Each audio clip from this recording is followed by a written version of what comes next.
விஜய் உண்மையிலேயே நாடகம் ஆடுறாரா?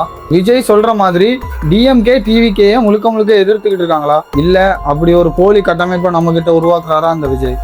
விஜய் தான் முழுக்க முழுக்க டிஎம்கேயை திட்டி பேசிட்டு இருக்காரு. ஆனா டிஎம்கே சைட்ல இருந்து டாப் மோஸ்ட் லீடர் யாராவது விஜயை திட்டி பேசியிருக்காங்களா, ஏதாவது ஒன்று சொல்லியிருக்காங்களா அப்படின்னு பார்த்தா விஜய் அப்படிங்கிற பேரை கூட யாருமே மென்ஷன் பண்ணல. ஸோ இது மூலமா என்ன பயமா இருக்கு அப்படின்னா, விஜய் முழுக்க முழுக்க நான் டிஎம்கே எதிர்க்கிறேன், டிஎம்கே என்னோட அரசியல் எதிரி அப்படின்னு சொல்லிட்டு இருக்காரு. ஆனா இதுல எனக்கு என்ன ஒரு கேள்வி இருக்கு அப்படின்னா, இப்போ நாளை பண்ண விஜயால எதிர்கட்சி தலைவரா வர முடியல அப்படின்னா, சப்போஸ் ஒரு 10ல இருந்து 20 தொகுதி ஜெயிச்சிருக்காங்கன்னு வச்சுப்போம், விஜய் வந்து ஜெயிச்சிருக்காங்க, அப்போ டிஎம்கே கூட விஜய் கூட்டணி போக மாட்டாரு அப்படிங்கிறதுல என்ன நிச்சயம் இருக்கு? எதனால அப்படின்னா, ரெண்டு பேருமே ஒரே கொள்கை கொண்டவங்க தான், கொள்கை ரீதியா ரெண்டு பேருமே சேம். ஆனா அரசியல் எதிரி அப்படின்னு தான் சொல்றாங்களே தவிர கொள்கை எதிரி அப்படின்னு பாஜகவை தான் சொல்றாங்க. ஸோ கூட்டணி போக மாட்டாங்க அப்படிங்கிறதுல என்ன நிச்சயம் இருக்கு?